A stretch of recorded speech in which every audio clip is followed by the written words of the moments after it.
சந்திரன் எனக்கு 6, 8, 12ல் இருக்குது. சந்திரன் எனக்கு வந்து இருக்கக்கூடாத கிரக பிளேஸில் இருக்குது, இருக்கக்கூடாத கிரகத்தோடு இருக்குது. நான் போனாலே எனக்கு பாசிட்டிவிட்டியே இல்லை சார், ஏன் சார் இப்படி அப்படின்னு நினைக்கிறீங்க நிறைய பேர். அது அப்படி கிடையாது. நம்மளோட மென்டாலிட்டி அப்படின்றது தான் நம்ம அந்த இடத்துக்கு போய் நம்ம அந்த ஒரு விஷயம் நம்ம திங்க் பண்ணிகிட்டே இருக்கும்போது அதே நடக்கும்னு சொல்லுவோம்ல, அது மாதிரி தான். திருப்பதி எந்த ராசி வேணாலும் செல்லலாம், எந்த லக்னம் வேணாலும் செல்லலாம். சந்திரன் 6, 8, 12ல் இருந்தாலும் போகலாம், 6, 8, 12ஆம் அதிபதியோடு சந்திரன் இருந்தாலும் போகலாம். காரணம் என்ன? லாஜிக்கலாக நம்ம திங்க் பண்ணணும். சந்திரன் அப்படின்னா நீர், ஓகேங்களா? சந்திரன் எனக்கு கெட்டு போச்சுன்னா நம்ம தண்ணியை குடிக்காமல் இருக்கோமா? கிடையாது, கண்டிப்பாக. ஸோ அதனால் யார் எந்த ராசி வேணாலும் திருப்பதி போகலாம், எந்த லக்னம் வேணாலும் திருப்பதி போகலாம், தப்பே கிடையாது. சரிங்க சார், நாங்கள் திருப்பதி ஒவ்வொரு லக்னக்காரங்க ஒவ்வொரு ராசிக்காரங்க போயிட்டு வரும்போது என்னென்ன விதமான நன்மைகள் நடக்கும் அப்படின்றத நம்ம இந்த வீடியோவில் பார்க்கலாம். ஃபஸ்ட்டு விஷயம், மேஷ ராசி அல்லது மேஷ லக்னக்காரங்க திருப்பதி போயிட்டு வரும்போது அவங்க ஒரு பிரார்த்தனையாக என்ன பெருமாள்கிட்ட வைக்கலான்னா, வீடு சார்ந்த விஷயங்களை பிரார்த்தனையாக வைக்கலாம். ஏன்னா மேஷ ராசி மேஷ லக்னக்காரங்களுக்கு 4ஆம் இடமாக சந்திரனோட வீடு வரும். ஸோ அப்போ அந்த சந்திரனோட வீடு கடகம் அப்படின்றது ஒரு விஷயம். குறிப்பாக அது வந்து திருப்பதி அப்படிங்கிறது வந்து சந்திரனோட ஸ்தலம் அப்படின்றத நம்ம சொல்கிறோம். சரி, இன்னும் லாஜிக்காக எப்படி சொல்லலாம் அப்படின்றத பார்த்தோம்னா, உங்களுக்கு வந்து சிவபெருமானுடைய தலையில் இருக்கிறதுன்றத பார்த்தோம்னா பிறை அப்படின்றது சொல்கிறோம். திருப்பதிக்கு கீழே பார்த்திங்கன்னா கபிலேஸ்வரர் சுவாமி அப்படின்னு ஒருத்தர் இருப்பார். இந்த கபிலேஸ்வரர் சுவாமிக்கு மேலே தான் திருப்பதி பெருமாள் இருப்பார்.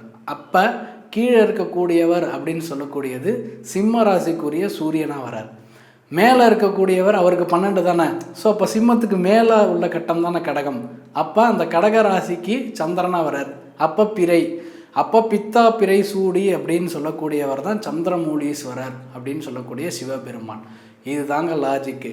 நீங்கள்லாம் போட்டு ரொம்ப குழப்பிக்காதீங்க.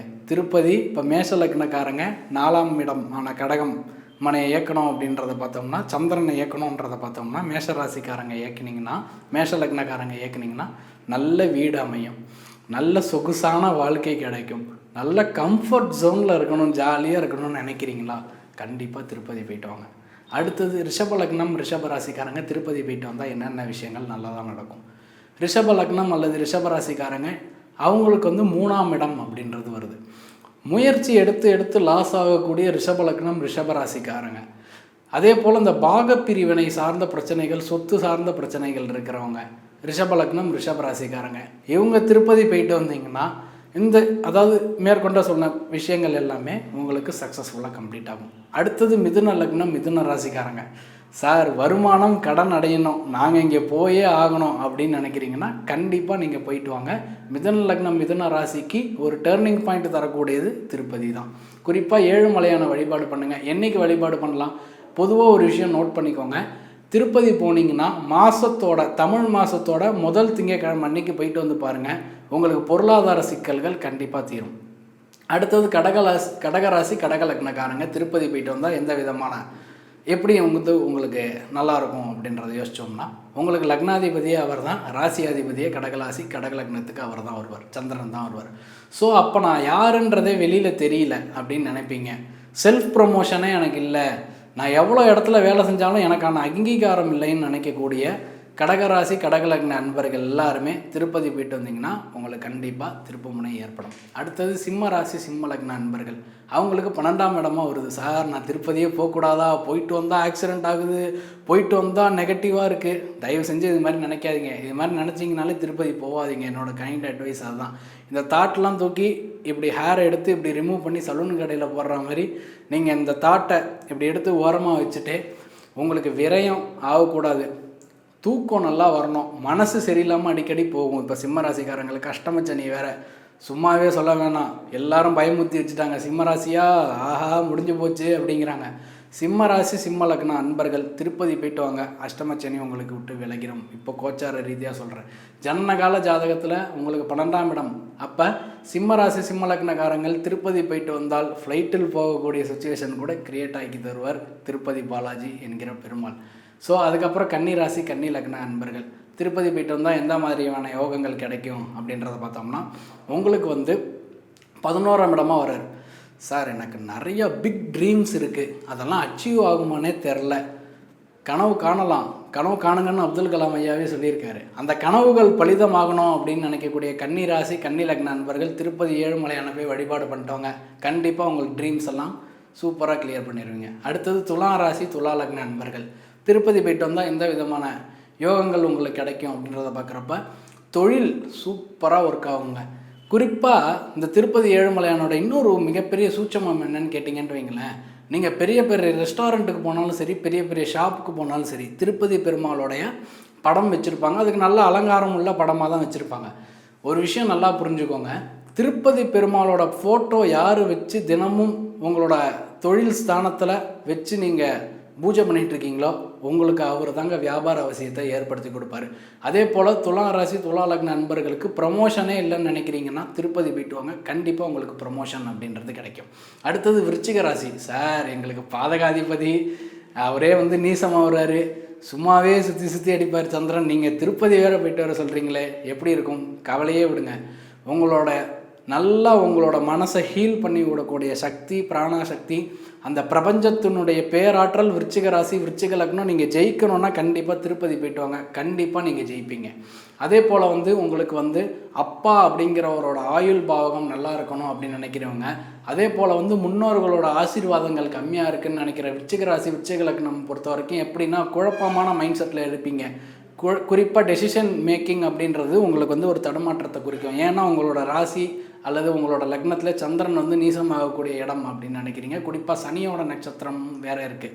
ஸோ அதனால் அது இயற்கையாகவே புணர்ப்பு தோஷமாக வேலை செய்யும் அப்படின்னு நினைக்கிறீங்க. திருப்பதியில் பார்த்தோம்னா நீங்கள் அதாவது திருப்பதியில் அந்த குளம் இருக்கும், அந்த குளத்தில் போயிட்டு முடிஞ்சால் குளிச்சுட்டு போய் தரிசனம், அதாவது அங்கே இருக்கக்கூடிய விருச்சிக ராசி விருச்சிக லக்னத்துக்கு மட்டும் ஒரு ஸ்பெஷல், அங்கே இருக்கிற குளத்தில் குளிச்சுட்டு அப்படியே வராக பெருமாளை பார்த்துட்டு நீங்கள் திருப்பதி திருவேங்கடமுடியான தரிசனம் பண்ணுங்கள். உங்களோட வாழ்க்கை ரொம்ப சூப்பராக இருக்கும். குறிப்பாக இதை என்ன கிழமை பண்ணலாம் அப்படின்றது கேட்டிங்கன்னா வியாழக்கிழமை பண்ணுங்கள். இது மாதிரி பண்ணும்போது விருச்சிக ராசி விருச்சிக லக்ன நண்பர்களுக்கு மிகச்சிறப்பாக வேலை செய்யும். அடுத்து தனுசு ராசி தனுசு லக்னம். இவங்க தான் அப்படியே திருப்பதியா சார் வேண்டாம் அப்படின்னு நினைக்கிறீங்க, அப்படிலாம் கிடையாதுங்க. இந்த தனுசு ராசி தனுசு லக்னக்காரங்க உங்களுக்கு நடக்கக்கூடிய அமானுஷ்யங்கள், குறிப்பாக தனுசு ராசி தனுசு லக்ன நண்பர்கள் இந்த ஏவல் பின்லி சூனியம் இது மேலே கொஞ்சம் நாட்டம் ஓவராக வச்சுருப்பீங்க. ஏன்னா உங்களோட மைண்ட் செட் அப்படி. ஸோ அது மாதிரி எண்ணங்கள் உங்களுக்குள்ளார இருக்கிற நெகட்டிவிட்டியை ரிமூவ் பண்ணணும் அப்படின்னு நினைக்கிறீங்கன்னா கண்டிப்பாக நீங்கள் திருப்பதி போயிட்டு வாங்க. நீங்கள் எந்த கிழமை போகணும் அப்படின்றதெல்லாம் கிடையாது, நீங்கள் எந்த கிழமை வேணாலும் போயிட்டு வாங்க, உங்களுக்கு நல்லது நடக்கும். அடுத்தது மகர ராசி மகர லக்ன நண்பர்கள். இவங்க என்றைக்கு போயிட்டு வந்தால் சூப்பராக இருக்கும் அப்படின்னு நினைக்கிறீங்க. அதாவது இவங்க போயிட்டு வந்தால் என்ன நடக்கும் அப்படின்றது ஒரு விஷயம். அதாவது இவங்க போயிட்டு வந்தாங்கன்னா இவங்களுக்கு சூப்பராக வேலை செய்யணும். மகர ராசி மகர லக்ன நண்பர்களுக்கு அதாவது திருப்பதி போயிட்டு வந்தால் எப்படி திருப்பம் ஏற்படும் அப்படின்றத பார்த்தாங்கன்னா மகர ராசி மகர லக்ன நண்பர்களுக்கு திருமணம் ஆகணும்னா நல்ல பார்ட்னர் கிடைக்கணும், ப்ளஸ் உங்களோட பிஸ்னஸுக்கு நல்ல ஒரு ஃப்ரெண்ட்ஷிப் அமையணும் அப்படின்னு நினைக்கக்கூடியவங்க. குறிப்பாக இந்த மகர லக்னக்காரங்களுக்கு மேக்ஸிமம் இந்த கம்யூனிகேஷன் ஃபீல்டில் இருப்பீங்க. ஷேரிங் நிறையா இருக்கும் உங்களுக்குள்ளார. அதாவது ஒரு டிரான்ஸ்போர்ட் பிஸ்னஸாக எடுத்துக்கலாம், ஒரு இண்டஸ்ட்ரி வச்சு ரன் பண்ணக்கூடியவங்களாக இருக்கலாம். இவங்கெல்லாம் அடிக்கடி திருப்பதி போயிட்டு வரும்போது இவங்களுக்கு மிகப்பெரிய ரீச் கிடைக்கும். குறிப்பாக மகர லக்னத்தில் இருக்கக்கூடிய ஒரு பெரிய இண்டஸ்ட்ரியலிஸ்ட், அவர் பேர் சொல்ல நான் விரும்பலை, அவர் அடிக்கடி திருப்பதி போயிட்டு வர்றாரு. நீங்கள் டிவியில் பார்த்தீங்கன்னா தெரியும். அவர் போயிட்டு வரவே அவரோட டேர்ன் ஓவர் நல்லா இருக்குது. தமிழ்நாட்டுக்குள்ளே ஒரு மிகப்பெரிய பணக்காரராகவும் அவர் இருக்கார். அதுக்கப்புறம் கும்பலக்னம் கும்பராசிக்காரர்கள். கும்பராசிக்காரங்க கடன் அடையணும், முழுமையாக கடன் அடையணும்னா திருப்பதி போயிட்டு வரணும். ஏன் அப்படின்றத பார்த்தோம்னா உங்களுக்கு 6ஆம் அதிபதியே சந்திரனாக வரார். ஸோ அதனால் உங்களுக்கு கடன் அடையணும் அப்படின்றத பார்த்தோம்னா நோய் நீங்கணும். இது மாதிரி இருக்கக்கூடிய கும்பலக்ன நண்பர்கள் திருப்பதி போயிட்டு வந்தால் கண்டிப்பாக திருப்பம்ன்றது ஏற்படும், உங்களோட கடன் அடையும். அடுத்தது மீன ராசி மீன லக்னம்.